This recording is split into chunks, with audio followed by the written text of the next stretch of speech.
नमस्कार भक्तों, जय मां पद्मावती, जय गुरुदेव। हिंदू पंचांग की 12वीं तिथि द्वादशी कहलाती है। इस तिथि का नाम यशोबला है क्योंकि इस दिन पूजन करने से यश और बल की प्राप्ति होती है। इसे हिंदी में बारस कहा जाता है। यह तिथि चंद्रमा की 12वीं कला है और इस कला में अमृत का पान पितृगण करते हैं। द्वादशी तिथि का निर्माण शुक्ल पक्ष में तब होता है जब सूर्य और चंद्रमा का अंतर 133 डिग्री से 144 डिग्री तक होता है।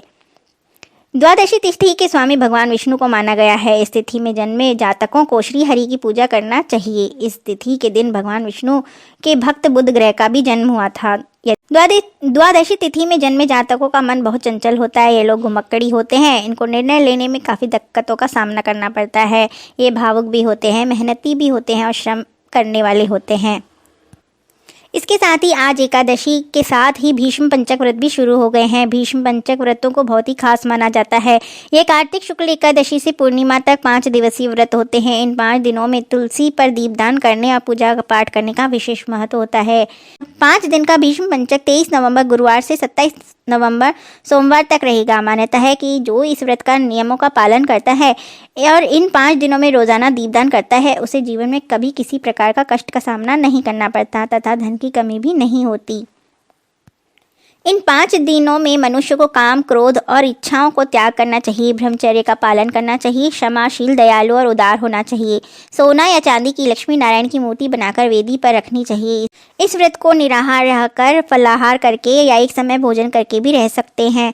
गंध, पुष्प, धूप, दीप नैवेद्य से भगवान विष्णु की पूजा करनी चाहिए। प्रतिदिन पद्म पुराण में बताई गई कथा को सुने।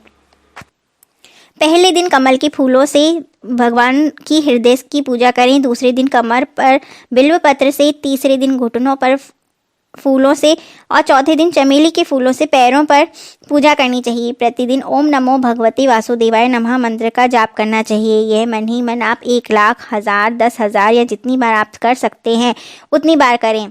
और व्रत के अंत में पारण के समय ब्राह्मण दंपति को भोजन कराएं और फिर स्वयं भी भोजन करें।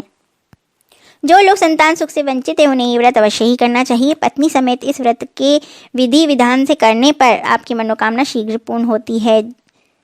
और जो लोग अपना प्रभाव बढ़ाना चाहते हैं तथा वैकुंठ जाना चाहते हैं उन्हें भी ये व्रत करने से लाभ मिलता है। इस व्रत का पहले दिन यानी देवउठनी एकादशी है।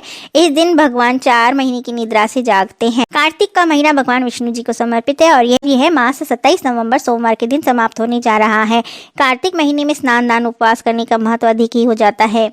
कार्तिक मास के आखिरी दिन पूरे विधि विधान से उद्यापन करने से व्रत का पूरा फल मिलता है। इसके साथ ही कार्तिक माह का दूसरा प्रदोष व्रत भी 24 नवंबर शुक्रवार को पड़ रहा है। मान्यता अनुसार इस दिन शिव जी की पूजा करने से सुख सौभाग्य में वृद्धि होती है। क्योंकि इस बार शुक्रवार को प्रदोष व्रत पड़ रहा है, इसे इसलिए शुक्र प्रदोष व्रत भी कहा जाएगा।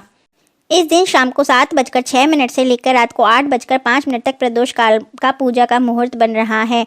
प्रदोष काल के व्रत में सायंकाल की पूजा के लिए आंकड़े के फूल, बेलपत्र, धूप, दीप, रौली, अक्षत, फल, मिठाई, पंचामृत समेत सभी पूजा सामग्री एकत्रित कर लें। फिर प्रदोष व्रत के दिन सुबह जल्दी उठें, स्नान आदि से निवृत्त हो, साफ सुथरे कपड़े पहनें, मंदिर साफ करें, शिव जी की प्रतिमा के समक्ष दीप जलाएं, शिवलिंग पर जलाभिषेक करें। शिव जी का विधि विधान से पूजन करने के बाद उन पर फिर से शाम को प्रदोष काल में जलाभिषेक करें। भोलेनाथ को बेलपत्र, धतूरा, आंकड़े के फूल आदि अर्पित करें। इसके बाद सभी देवी देवताओं के साथ शिव जी की आरती उतारें।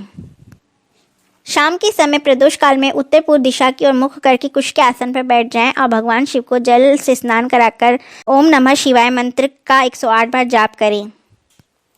किसी भी शुक्रवार को माता लक्ष्मी के मंदिर में झाड़ू का दान करने से माता लक्ष्मी प्रसन्न होती हैं। किसी भी दिन, शुभ दिन या शुक्रवार को अशोका की जड़ को लाकर गंगा जल से पवित्र करें। तत्पश्चात उसे धन स्थान में रखें। इससे धन में वृद्धि होती है। यदि इस दिन किसी व्यक्ति को सड़क पर कौड़ी मिलती है तो यह बहुत ही शुभ संकेत होता है। ऐसी कौड़ी को हमेशा संभाल कर रखना चाहिए।